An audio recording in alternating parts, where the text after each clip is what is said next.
أهلا بكم مجددا. منذ أسابيع قليلة في الجزائر طفى على السطح خلاف بين سعيد بوتفليقة أخ الرئيس الجزائري والوزير الأول عبد المجيد تبون، خلاف ظاهره توتر بين محيط الرئيس والسلطة التنفيذية وباطنه أعمق، صراع طاحن بين أجنحة السلطة القائمة في الجزائر. الصراع ذهب إلى أبعد مدى حين تناقلت بعض وسائل الإعلام الجزائرية خبر قرب تنحية تبون عن منصبه في غياب شبه تام للرئيس. حول هذا الموضوع نستضيف هنا في الاستوديو الدكتور محمد بن حمو رئيس المركز المغربي للدراسات الاستراتيجية. اهلا بك استاذ الكريم. اهلا وسهلا يوسف. طيب، ما دلالات هذا التوتر المتصاعد ما بين الوزير الاول الجزائري عبد المجيد تبون واخ الرئيس بوتفليقة سعيد بوتفليقة؟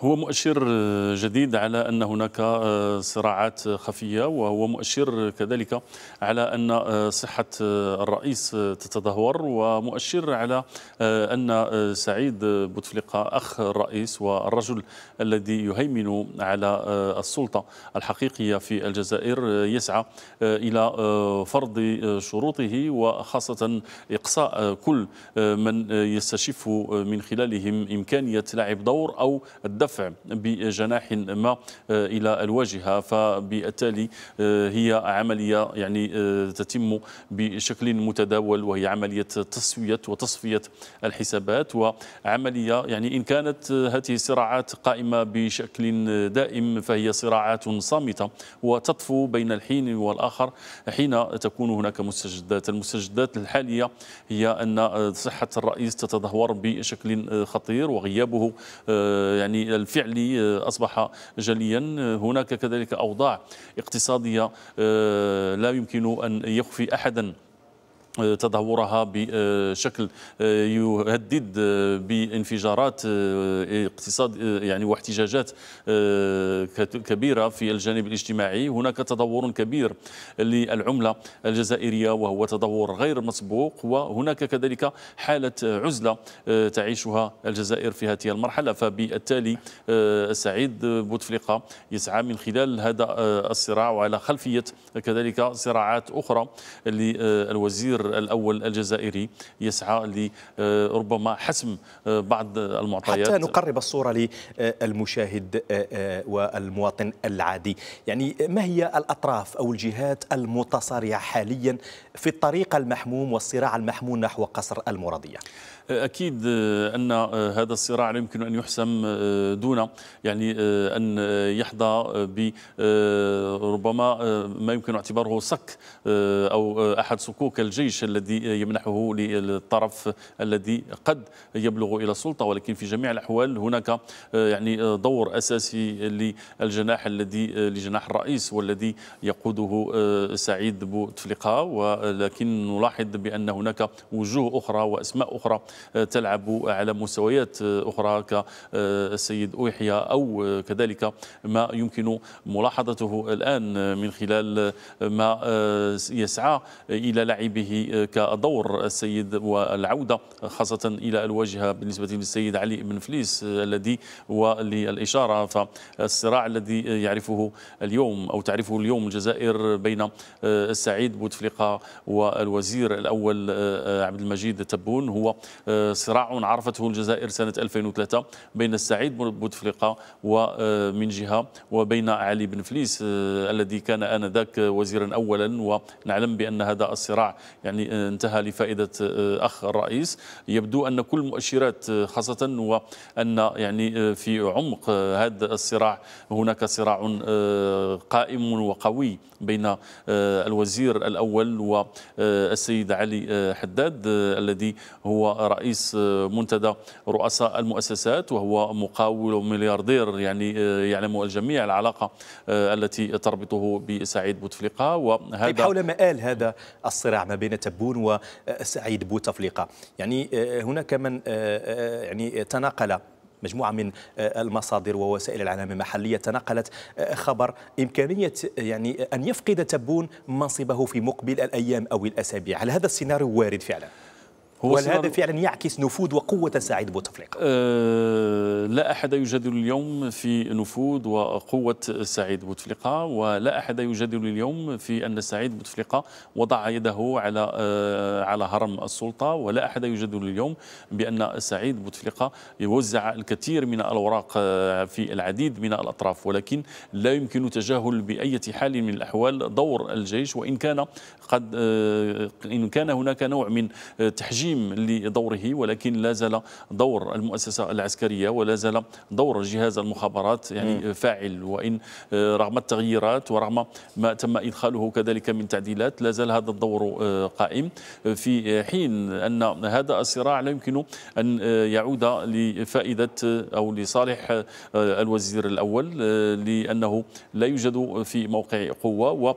وعلمنا من خلال مختلف الصراعات التي عرفتها الجزائر خلال عهد الرئيس بوتفليقة، والتي كان دائما يعني سعيد بوتفليقة حاضرا فيها بقوة، أنها كانت دائما لفائدته. فبالتالي قد تكون هناك من الحسابات التي ربما قد تؤخر نوعا ما هذه الإقالة للوزير الأول، ولكن في جميع الأحوال إما أن تكون هناك إعادة توزيع للأوراق وإعادة توزيع كذلك للتوازنات القائمة بين الأطراف، أو الاتفاق على ما بعد مرحلة بوتفليقة. لاحظنا على ذكر ما بعد مرحلة بوتفليقة، هناك تقرير أكيد تتبعتموه، تقرير صدر عن بعض أعضاء مجلس الشيوخ الفرنسي يتحدث عن إمكانية التمديد أو ترشيح الرئيس بوتفليقة لولاية ثالثة رغم تفاقم وضعه الصحي. هل لهذا التقرير أي أثر على هذا الصراع الحالي؟ أعتقد بأن هناك فعلا مؤشرات وإشارات إلى أن يسير رئيس بوتفليقة في هذه الولاية الخامسة كما تفضلت، وأعتقد بأن هذا الأمر هو مجرد في الوقت الراهن مزايدة، لأن وربما حتى مجازفة، لأن الجميع يعلم بأن صحة الرئيس قد لا تسمح له بالحضور في الموعد في سنة 2019. وهناك كذلك العديد من المؤشرات التي تفيد من خلال هذا الإعلان، وقد كان فعلا هناك إعلان شبه رسمي من طرف بعض أعضاء يعني سواء جبهة التحرير الوطني أو بعض القيادات داخل الجزائر التي يعني تبارك هذا الترشيح. أعتقد بأنها ورقة ضغط وكذلك رسالة لمختلف الأطراف بأن هناك وضع لا ينبغي تغييره، وبأن هناك خيارات لا محيد عنها. وأعتقد بأن يعني التوجه نحو اقتراح من هذا القبيل له من التداعيات ما نعرفها الآن. في جميع الأحوال الجزائر تعبر من مرحلة دقيقة، تعبر يعني من مرحلة بالكثير من التحديات، تعبر من مرحلة كذلك تعرف فيها الكثير من الاحتقان، وبالتالي هناك يعني للأسف الشديد مؤشرات سلبية وكذلك مؤشرات حمراء كبيرة جدا تهدد بأن يعني ما يبدو الآن يعني كصفيح ساخن قد يتحول إلى بركان. تحدثتم آنفا عن موقع ودور الجيش الجزائري والمؤسسة العسكرية. معلوم أن هذا الجيش والعسكر في الجزائر هم الرقم الصعب في المعادلة السياسية بالجزائر. كيف تقيمون، كيف تتابعون وتتوقعون تعاطي الجيش الجزائري وخاصة الجنرال قايد صالح مع هذا الوضع؟ أعتقد بأن الجنرال قايد صالح يسعى، ولاحظنا من خلال زيارته إلى المناطق وتنقله كذلك بين مختلف الولايات وسعيه كذلك إلى المحافظة أو الحفاظ على نوع من الانسجام ونوع من التهدئة في داخل الصفوف، ثم سعي الجنرال قايد صالح بالأساس في اتجاه جهاز المخابرات و ولاحظنا يعني كل ما تلا إقالة الجنرال توفيق وما تلا ذلك يعني من قلاقل داخل هذا الجهاز. لاحظنا كذلك ما يقوم به وإن كان خلف الستار من أدوار الجنرال طرطاق حاليا، فبالتالي هناك يعني تحركات كبيرة داخل المؤسسة العسكرية والاستخباراتية، وهناك كذلك محاولات لإبقاء لهذا الدور لهذه المؤسسة.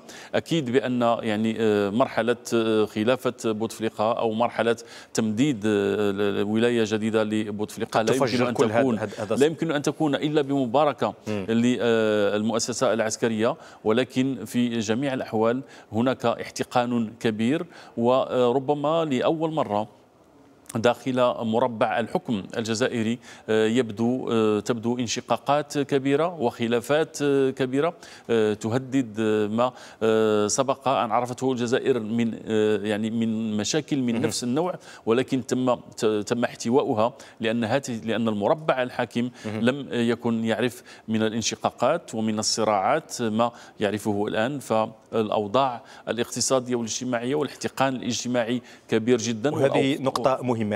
وهذا الصراع السياسي أستاذ بن حمو يأتي على خلفية يعني أوضاع اقتصادية واجتماعية محتقنة بالجزائر في ظل تراجع أسعار ومداخيل المحروقات، وأيضا بسبب كما أسلفتم تدني سعر الدينار الجزائري. كيف تتوقعون أن تكون ردة فعل الشارع الجزائري، المواطن الجزائري الذي يعيش في ظل هذه الأوضاع المحتقنة منذ تقريبا أكثر من عقد من الزمن؟